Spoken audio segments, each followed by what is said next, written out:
All right, we are going to go ahead and get started. It seems like most people are starting to find their way in.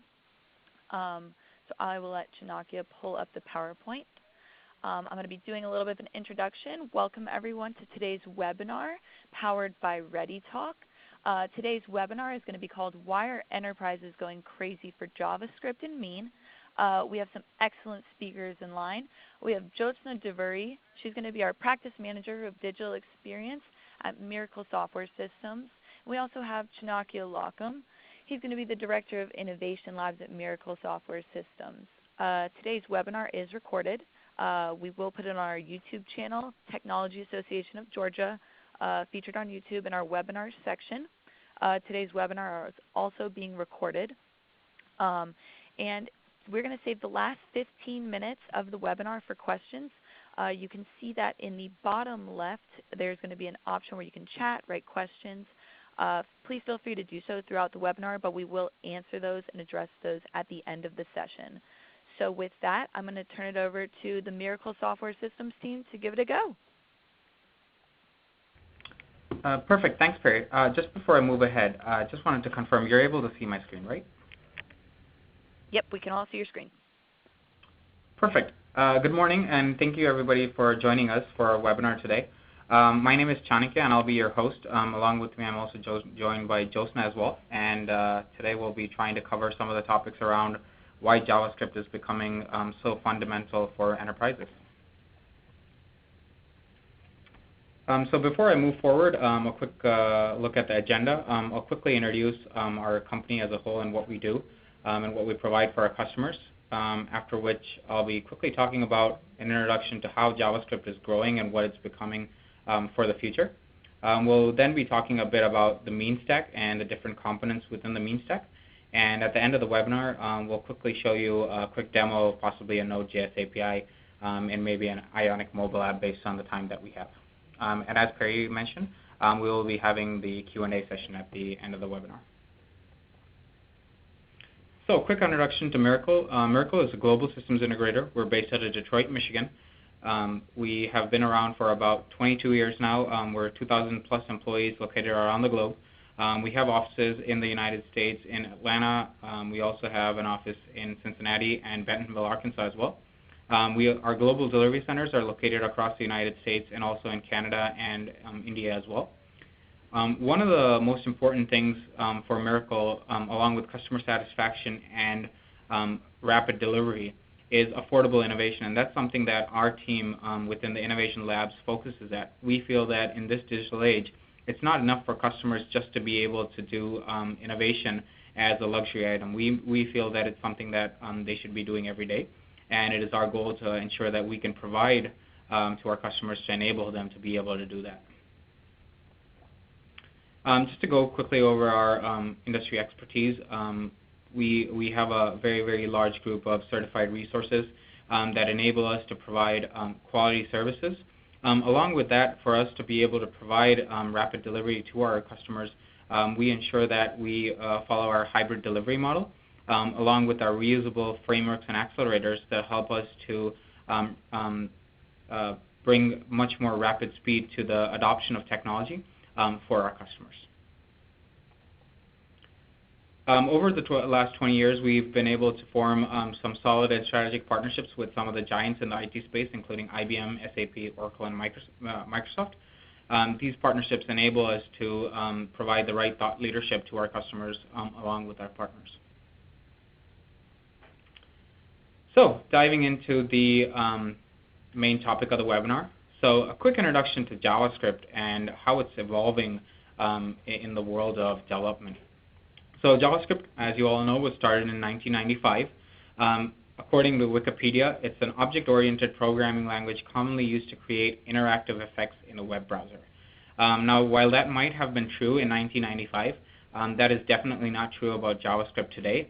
It is not just something that is used to create those effects in a web browser. It is so much more, and I hope today's webinar will help to ensure that we can validate that point. Just to make sure that we understand the scale of how JavaScript is taking over in the world of developers. Today, 91% of all websites on the web use JavaScript, and out of those, 28% are using jQuery, which is a major library as part of JavaScript. We have over 287K NPM packages, and we'll be talking more about NPM as we move forward.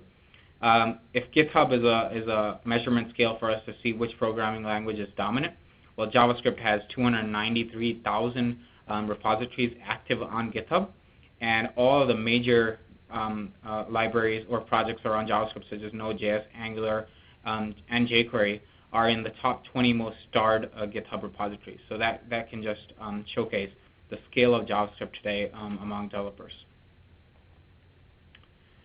And JavaScript is not only in the browser anymore. It is flowing everywhere. We'll be focusing mostly on the web and on the server side today, including some parts of the database. But there are some other areas that JavaScript has creeped into that people might not be aware of. So Electron is a new project from Atom, which was created by GitHub a while ago, and it enables us to create desktop applications just as if we were creating a web application using HTML and JavaScript. So that's a new project that's out there as well. It's open source.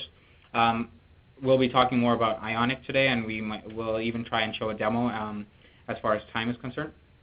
And Ionic is a hybrid mobile application framework that allows us to create JavaScript-based applications. And Ionic is actually based on Angular. So if you've done any programming on Angular, or maybe even jQuery, you can create hybrid mobile applications for Android, iOS, and other platforms as well. Today's focus will be a lot on the server and the database side. We'll be talking about Node.js and MongoDB and how JavaScript has creeped into those two areas as well. It's been on the browser for so long as core JavaScript, as well as some other client-side frameworks such as Angular that have come up today. We'll be talking more about that as well. And JavaScript is also there in the IoT world as well. So in a whole, if you're a JavaScript developer, you're a full-stack developer across all areas, from sensors to browsers. You'll be able to program everywhere. And that's how much JavaScript has become popular today among all developers. So just to give you a quick introduction of the MEAN stack and how it's kind of taking over from something that we used to know as LAMP. So while LAMP is still very popular, if you were a web developer a couple of years ago, it is very likely that you were using possibly a Linux server to run your Apache web server on, and then you were running MySQL or a similar database for your data storage needs, and then possibly a language like PHP as your backend language. All your apps most likely were using HTML and CSS on the front end, and if you were using any of those browser effects that Wikipedia was talking about, you were most likely were using JavaScript, or you still are. And you might have been using some frameworks such as Laravel from PHP, maybe Less or Compass from CSS, and maybe even Angular from JavaScript if you went that ahead, and possibly SQL for your database. So most of these technologies are being still used. The LAMP stack is very popular still, but if you were a developer that was learning web development a couple of years ago, these would have been the basics. But the paradigm is changing today, and as I said, JavaScript is now everywhere. And if you were using the LAMP stack before and you were using JavaScript on the client side, you already know JavaScript, or your web developers already know JavaScript. That's where the MEAN stack comes in. And today's MEAN stack, or full stack JavaScript developers, use a totally different stack. They would use MongoDB as the database. Express would be their web framework. AngularJS would be their MVC framework, or their front-end framework, because it's a client-side MVC. And Node.js would be the server platform for them. So what is the advantage? Well, it's JavaScript across the board. Your database is using JavaScript, your frameworks are using JavaScript, your front end is using JavaScript, and you're even using JavaScript on your server side as well for any functionality or business logic that's needed. So you're using JavaScript across the entire stack, with JSON being your medium for data transfer. So MEAN stands for MongoDB, Express, Angular, and Node.js, and this has become very popular. There's even a association called MEAN.io that's actually providing the full MEAN stack for developers so that they can quickly get the whole stack and start working with it. Very similar to something like XAMPP that's being provided as well out there. And what we're seeing is that almost every developer out there that's been working on web applications or mobile applications has been in touch with JavaScript at some point in time. And this full stack, which is enabled by JavaScript, really makes development easier, and it provides a lot of advantages for the organization. Some of the advantages that MEAN provides to enterprises: all applications that you create would be isomorphic in nature, which means that your single-page applications could be sharing code from the client side to the server side, which gives them a lot of flexibility. Obviously, they would be able to get the benefits of a single language stack, which would include flexibility between your resources. So the same resource or developer that was working on your database now can work on your client-side applications as well. It can work on your server-side business logic. So they can be interdependent, and it really gives a lot of flexibility and independence to enterprises that have resource constraints. Also, JavaScript has crossed that stage where it was a booming technology, and now it's become a very mature technology. It has a huge, huge support package along with it. Collaboration on open source JavaScript projects is huge, and that could be validated by the numbers that I was speaking about in terms of JavaScript packages or repositories on GitHub earlier. So JavaScript is really, really booming right now, and it has enough of a support structure to enable you to enjoy its benefits for the next couple of years for sure. So while JavaScript is great and everything, at the same time, it might not be for every need that you have. And just because JavaScript is the new technology out there, it does not mean that you have to use JavaScript for everything. Well, you're most likely going to have your PHP applications, your Java applications still out there, and you don't want to go ahead and replace all of them just because JavaScript is new and shiny. There are some needs for which Java or PHP might not be suitable, where technologies like Node.js might come in and provide really good functionality. One of those use cases would be APIs. So REST APIs are the thing today in enterprise development, and Node.js can really enable you to create those APIs rapidly in a very scalable model. So web scale APIs would definitely be something that you might consider when you're looking at the full JavaScript MEAN stack. Internet of Things and mobile applications, again, for the same need.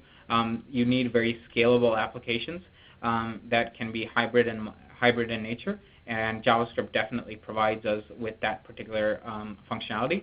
Also, for your data storage needs, mobile and Internet of Things provide very, very large data sets, which are unstructured in nature and are constantly changing, and a NoSQL document-based database like MongoDB would be the perfect use case for that particular technology. Also, applications which have need for constant availability but can bear with eventual consistency, that need stuff like sharding and replication with large data sets would again be a very good use case for MongoDB. And as I was saying, Internet of Things is a very good use case for that with all that sensor data coming in. Also, we're seeing a lot of client-side MVC architectures come up for single-page applications, applications like Twitter and stuff like that. You can see that the experience for users has changed tremendously, and the expectations have been set at a very high level. So waiting on a HTML page today or waiting for a page to load and data to load when you're getting dynamic content has really improved. And the essence of web pages has changed, so we'll be talking more about single-page applications as we move forward and discuss about Angular. So going ahead, now that we have the premise set about JavaScript and why MEAN is really becoming something of the future, we can now discuss a bit about the MEAN stack and how it's really pushing benefits for organizations. So first, to give a quick introduction about Node. Node.js was a project that came out about 7 to 8 years ago. It is an open source project, and it enables JavaScript for the server side. So that's where we're talking about Node.js APIs. It's not only for APIs, it also provides your server infrastructure as well, but it can be used to create REST APIs as well, and we'll be showing a demo of how we can create a REST API today as well. It can be run, Node.js is available today to be run on any runtime, which means you can run it on any platform. It runs on Windows, it runs on Mac, it runs on Linux. It is available out there for any particular platform. And it enables us to create applications in a single-threaded I/O model. And this is what makes Node.js unique from something like Apache. So if you're aware of a web server like Apache, every request that you send creates a new thread. And as you send more and more concurrent requests, there's more and more threads created. And the backfall of this whole model is that threads have a huge overhead. And once these become blocking, you're gonna have to scale up your web servers, or maybe scale up horizontally as well, as needed to ensure that you take care of this load. Whereas Node.js works on a single-threaded I/O model. It's asynchronous, non-blocking I/O. And what this allows developers to do is to enable highly web-scale applications to work with lesser infrastructure. So this is something that Node.js can enable, along with the advantages of being able to code JavaScript on the server side. It also enables us to create these event-based applications. And we'll be talking about the Node.js event loop towards the end of this presentation once again. Also, as I was talking before, it allows us to create isomorphic JavaScript applications, and we'll be talking more about this as well when we go into the single-page application topic. At the same time, Node.js is not made for CPU-intensive loads. So if you have loads that use blocking I/O operations that are very intensive on CPU operations, they will definitely not be a good use case for Node.js. Because it would eliminate the whole need for using something like Node.js for your APIs or for your applications. But at the same time, there are other technologies such as Node.js clustering and web workers, which can enable you to create models where you can distribute the load and then respond back once you have completed the task. So you can do that as well. But at the same time, there are other technologies that might be better for CPU-intensive loads for your web applications.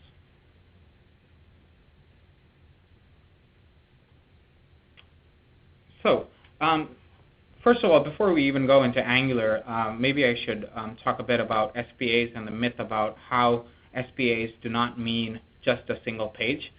While single-page applications is kind of misgiving with the name, it does not mean that there's only one HTML page sent through. It means that all the rendering of these pages is done on the client side, and that's what is enabled by frameworks such as Angular. So the second piece of the MEAN stack is Angular, and it is an MVC architecture, but it's on the client side, and that's where instead of being called as MVC, it's actually an MVVM model, where we have a view and a view model as well, along with the regular model. So the view and the view model basically have two-way data binding, which allows us to make changes on the view or on the model, and it'll be reflected on both sides. And that's where all the rendering of this data happens client side dynamically. At the same time, the architecture would enable us to maybe initially load all of the application to the client side, and then all data would be brought, instead of sending over HTML pages from the server side, with server-side rendering, Angular would get all the dynamic data from the server through APIs, and the data would be sent in JSON format. Angular is very, very popular out there, and while there are a number of JavaScript frameworks that have come up with this particular two-way binding or client-side rendering frameworks, Angular has been very, very popular. It has almost 49,000 stars and 24,000 forks on GitHub, which really proves that it is a very popular and enterprise-grade framework in the JavaScript world. So what is Express? Express is a web framework for Node.js, and while you could do most of the things that you do in Express with just raw Node.js as well, Express is like any web framework. It just ensures that you're not reinventing the wheel, and it helps you to rapidly create APIs and application backends using Node.js. We'll also be doing a demo around this towards the end of the presentation. We'll quickly create a REST API using Express and Node.js as well.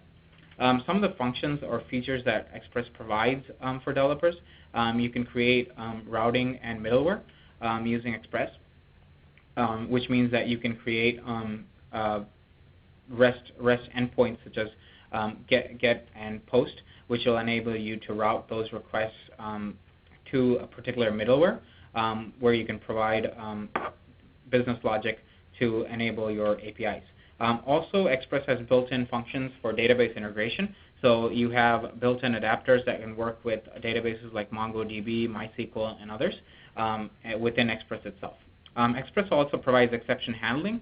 So unlike a server like Apache, Node.js does not have internal exception handling. So any exception that happens on the topmost layer would result in the entire Node.js server or the service that's running the Node.js server crashing, which would mean that your app goes totally down, which would not be suitable for web applications. So exception handling is also provided by Express to make sure that you could handle whatever happens at the topmost layer on your server. Also, if you're aware of templating engines like Handlebars and Jade, which can abstract the client-side HTML from the actual business logic on that side as well. This is used, it is actually, templates are actually built in into Angular, but if you're not using a framework like Angular and instead you're using something like jQuery, then you would use a templating engine as well, and Express has built-in functionality for integration with templating engines like Jade and Handlebars. So our fourth and final part of the MEAN stack is MongoDB. For those of you who are not aware of NoSQL, which is kind of the trend today, NoSQL is not SQL, which is basically anything that is unstructured. So there are 4 types of NoSQL databases. There's document types, there's graph types as well. We'll be talking mostly about document types today because MongoDB is a document type DB, which means that it stores all data in it in the form of JSON documents. The whole intention of MongoDB is to ensure that it can provide high replication, high availability, and high scale. But at the same time, to ensure that we can get those particular functions through a distributed model, it also foregoes and goes into a model of eventual consistency. So it's not the best database if you're looking for transactional storage. An RDBMS like MySQL or SQL Server would still be a better choice for such use cases. But if you're building a mobile app where you need to store profile data, or if you're trying to store sensor data where you can possibly lose a couple of records here and there, MongoDB would definitely be a very, very good use case. Also, it would be a great use case for data that can go into the database and can be eventually consistent, which means that right after writing it to the database, it might not be available across all regions, but as you move forward, it will eventually become consistent across all your distributed systems in your MongoDB architecture. So MongoDB is really good for such use cases, and MongoDB also has a library called Mongoose.js, which can be used along with Node.js, and also if you use something like Browserify, it can also be used on the browser side as well to enable connectivity to MongoDB from JavaScript. MongoDB has an adapter like any database, which you could use as well, but Mongoose.js really provides a great layer of abstraction for MongoDB so that you can easily read and write into the database. It's very similar to something like JPA for Java, which provides that modeling layer on top of your database. So instead of an object relational modeling language like JPA, Mongoose.js would be an object data modeling library, which would enable it to write from your JavaScript applications to this document-based database.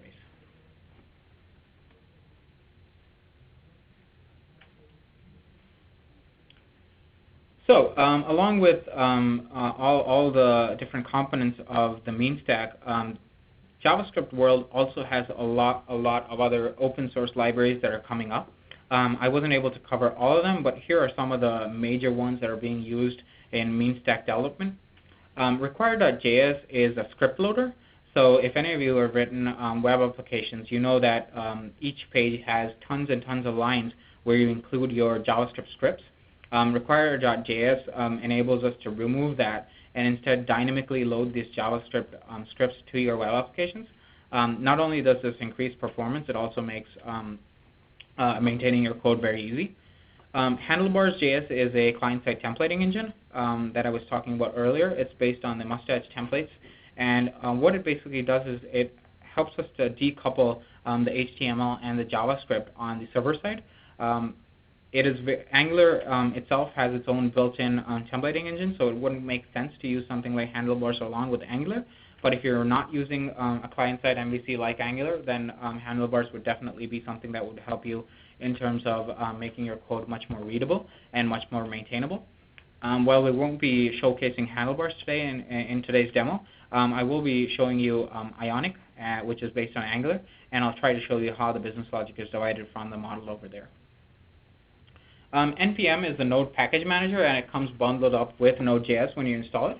NPM helps to enable runtime dependencies for your server side, and it also provides packages like Browserify as well, which enable you to use all NPM modules on the browser side or client side as well.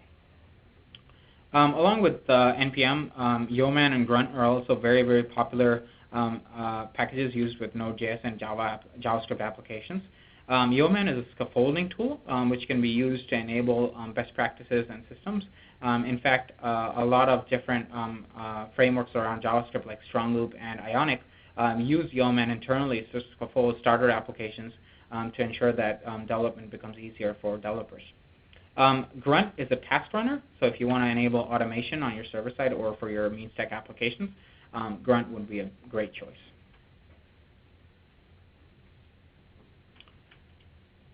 So with that being said, let me quickly go over to a quick demo.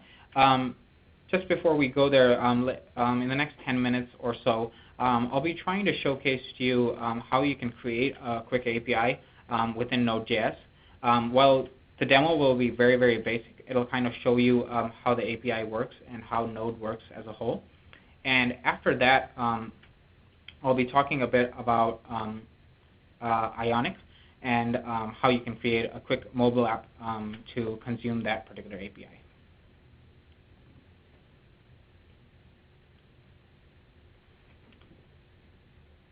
So I already have most of the elements set up and ready. I already have Node.js, Ionic, and NPM installed so that I can quickly showcase them to you. So before we start off, let me go ahead into our folder.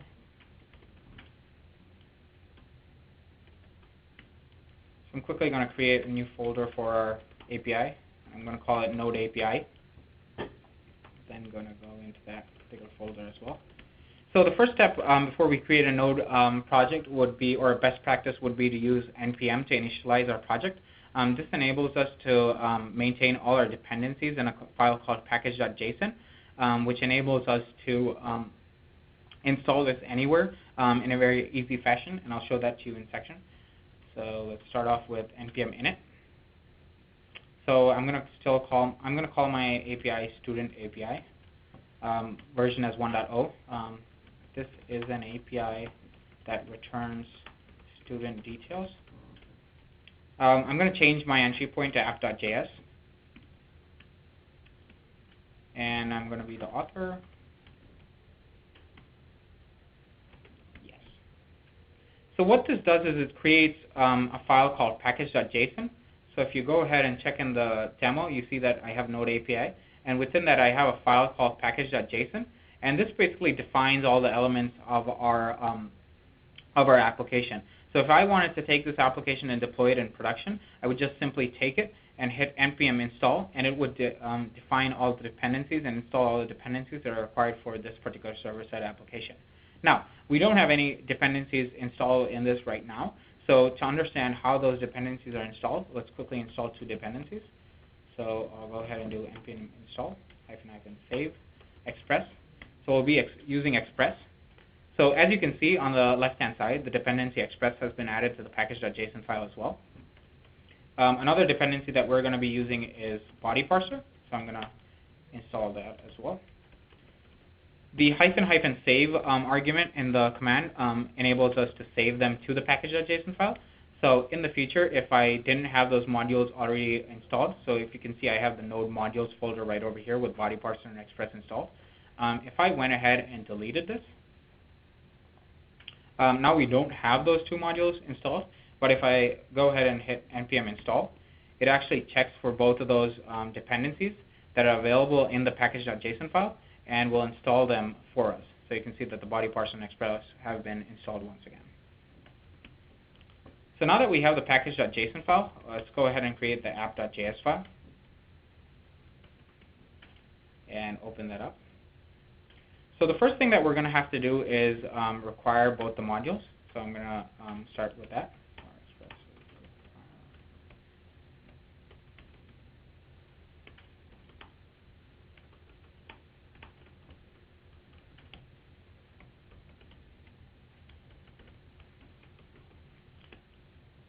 Once we've initialized or created variables for the requirements,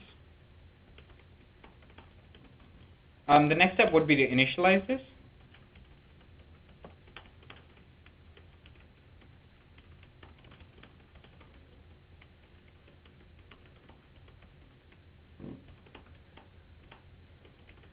So the express function will initialize the express framework into the app variable, and we'll also need to initialize the parser as well using the app.use function.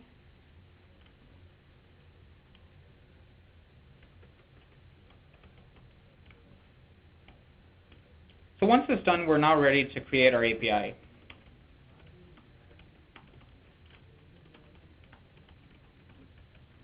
So it's very easy to create the API. I'm going to call mine, we're going to create a GET request, and mine is going to be called student API. So the endpoint for that would be student. So in this case, our domain is localhost, and the endpoint would be localhost/student on whatever port we're running this on. And we can also define a callback function, which has the request and response as well within it. So within this particular API, first, just to test it out, let's first write out console.log and call it API, or student API was called. And once that is done, the first one will be for us to get the parameters that we want, and we'll be using the body parser for this particular need.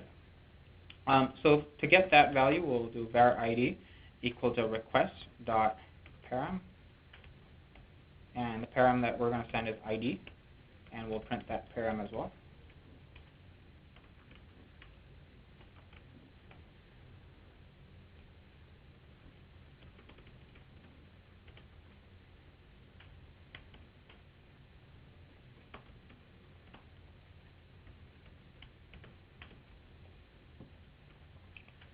So once we printed that, the next step would be to send back the response from this API. Since we don't have a database set up right now, we're just going to hard code the response. So I'm going to write the response for 3 IDs. So if ID equals 1, we'll say response.send, and we'll send a JSON response with a name as Chanakya Locum. And then we'll give another one, and we'll call it ID equal to 2. We'll define the response.send.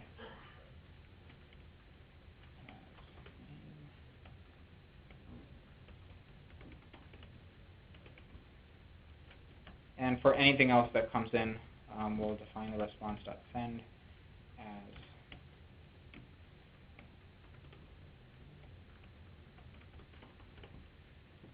So that's basically our REST API, which basically takes in an ID value and responds with a name. So that's a basic API that we created. Now we'll have to create our listening server and define what port it listens on. You can also define this dynamically as well. We're going to define it statically with a static port. We're going to run it on port 2000. That can be, you can define any port that you want. And in the callback function, just to make sure that our API is running, we'll do a console.log and say your server is running at localhost :2000/student. So that is our API endpoint. So now that our app.js file is created, we can run this particular API. So I'm going to go ahead and run it. So our API is running at localhost :2000. So let me copy that. And we're going to go to Postman to test our API. So send the API. But we also have to send a parameter along with this. So I'm going to add that parameter as well. And we're going to send the ID as 1. And send it. And you can see that it actually came as another name, which is odd. Looks like all the requests are going into the else if. So let's check what's happening over there.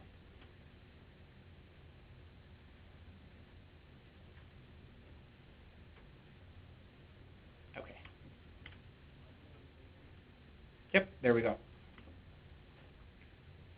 So you can see that we're getting the response of the name based on whatever value is sent. And this is our current API that's running over here. And you can see on the console. Now, while I've written all of the command or all of the logs using the console.log, you would use something like Winston, which is a logger for JavaScript, to log all these into a file of your choice, or even onto the console as well. So now that our API is running on our server, our next step would be to create a mobile app, which would be able to take this API and maybe display it on a screen, or display the results on a screen. Now for that, I'm going to go back into our folder and cd into demo. So for this, we're going to be using a framework called Ionic, which is basically a JavaScript-based framework, which is based on Angular, which allows us to create hybrid mobile applications. It also uses the Cordova platform to convert these hybrid applications into native applications for iOS, Android, and other platforms as well. So let's go ahead and do Ionic start. We'll call ours student, we'll call it SApp, and we'll use the blank template. So this is basically going to create or download the blank template that's already available on GitHub, and then it's going to create that project for us. So as you can see on the left-hand side, the project for our mobile app is being created as we speak. Internally, Ionic uses browser, Bower, Grunt. It also uses Gulp, along with NPM and Yeoman as well, to scaffold our application and actually create the folder structure and the dependencies that are needed for us. So as you can see, now our app has been created, or a blank application has been created. So if you can see in the www file, we can see the index.html file has been created as a sample application. So just to see what this sample application does, we can go ahead and go into that folder and run Ionic serve, which enables us to check out our application in the browser.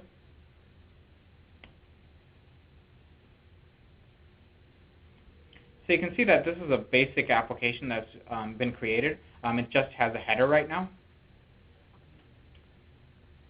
So going back, what we're going to do is, just because of the time that we have, I had to create the application beforehand. So I'm going to use that and put it into this particular page, and I'll explain what is happening with the individual pages. So this is our index.html file, and it's basically an API consumer demo. So what I've done is I've added a header at the top and a footer at the bottom, as you can see. And I've defined that the content class around it has the header and the footer, so that it's aware of those two that are there on the page. Along with that, I've also added two text fields. One is a text field which is enabled and is for the SID, or the student ID. And the other one is for a disabled field, which is basically going to be our placeholder, where we're going to put the name once the API responds back. And also a button for calling the API.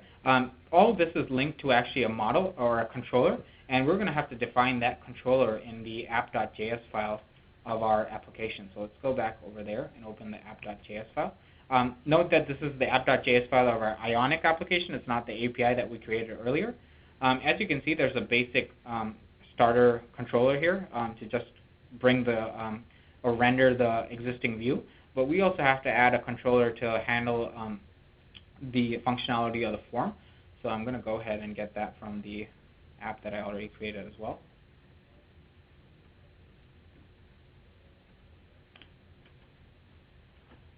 So in this particular app.js file, we have the controller, which is called student controller. And this is linked from the forum over here. So as you can see, the body is actually linked to the controller, which is a student controller. And on the button call, we're sending a request to the getStudent function, which is defined inside of that particular controller. So you can see inside of the scope, we have the getStudent function, and we're getting the student ID from there. Within that student object, we're getting the SID and putting it into the scope. And from there, we're sending actually the request to this API. So you can see this request is actually going to the 2431 port. We're going to change that to 2000 since our API is running on the 2000 port. And we're going to save the file. And whatever we're getting back from that particular API request, we're actually trying to take that particular value, parse it, because we only want the name from that JSON object. And we're actually putting it into the scope object in a variable called sname. And this is actually defined back on the index.html side. And that's where I was talking about two-way binding in Angular, where you can actually bind whatever is there. So whatever we put on the view side, which is the HTML page, is taking the value from the student.id and taking it and putting it into the scope variable on the app.js or the controller side. And whatever we change on the controller side, where we change sname, it's actually being reflected on the value over here. So that's where we're defining two-way data binding, so that whatever we change on either side, the data flow is bidirectional for our application. So now that these two are defined, we can go ahead and stop this Ionic server, and we'll run it again and see how our app has changed.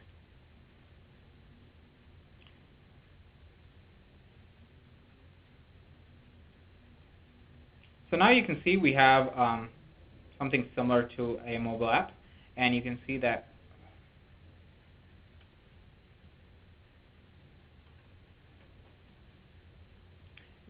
we have a forum enabled there as well. So I'm going to go ahead and give the ID as 1 and click on Get Student Name IDs. And you can see that I'm getting Chanika Locum. And then I'll send another request for 2. So it's not, and 3 would be another name.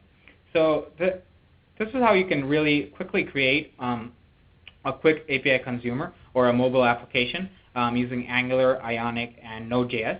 And if you can go back to your terminal and see, you'll see that the requests are coming in from the mobile device for 1, 2, and 3 right over here.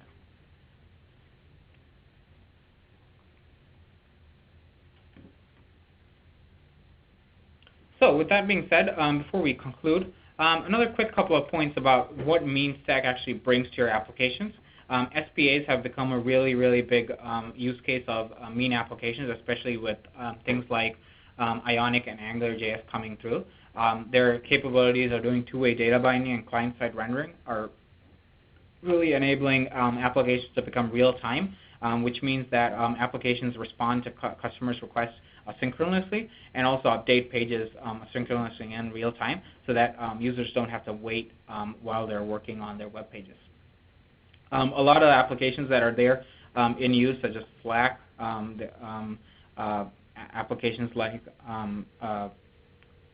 Asana as well for task management, all use single-page application models, which enable us to really create these intuitive user experiences.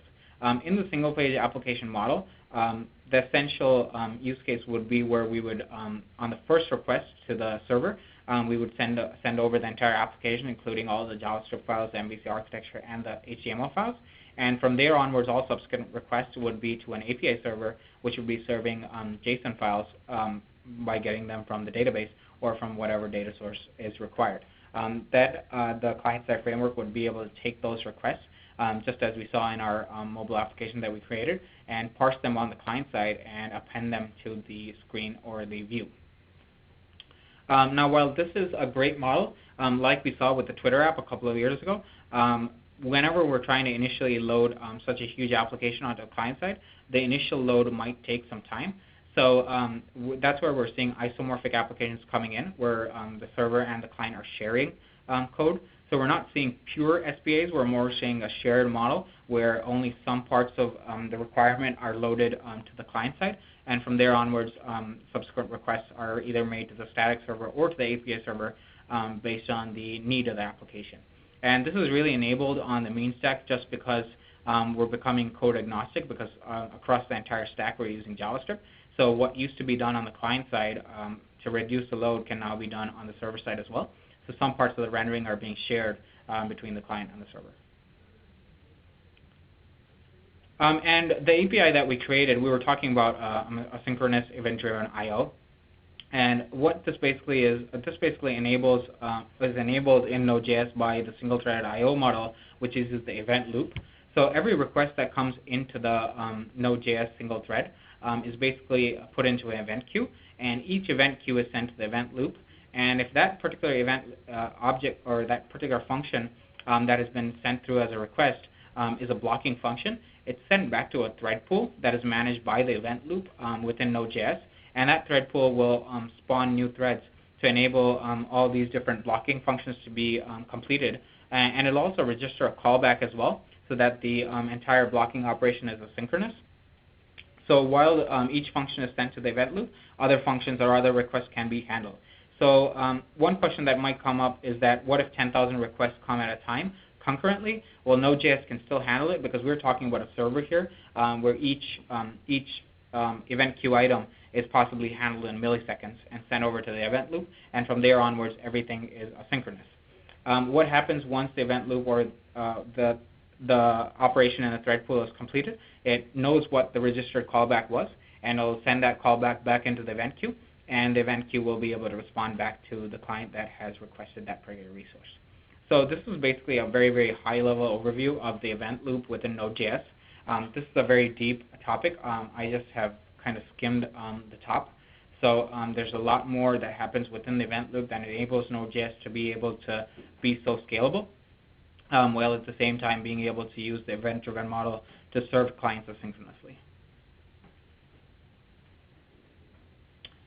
So with that being done, I'll hand it back over to Josna and Perry for any questions.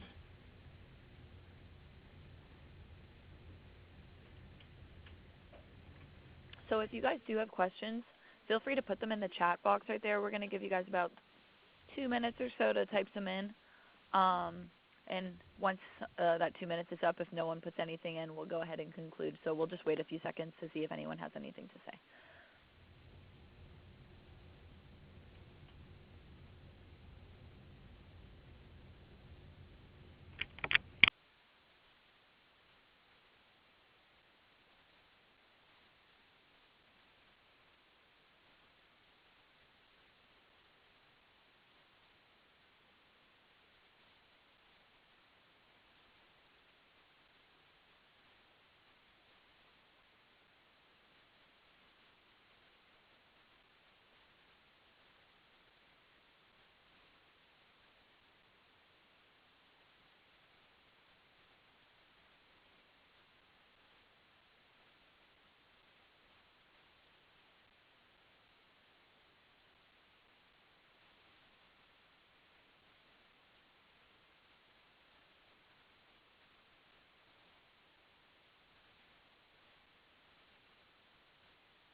All right, so it looks like no one has any questions today. We are going to be posting this webinar on our YouTube channel at Technology Association of Georgia. So go and feel free to check it out there. And I want to thank the MİRACLE Software Systems team for doing this webinar today. It was great. Thank you so much. Absolutely, Perry. Thank you so much for the opportunity. All right, thank you, everyone. Have a great weekend.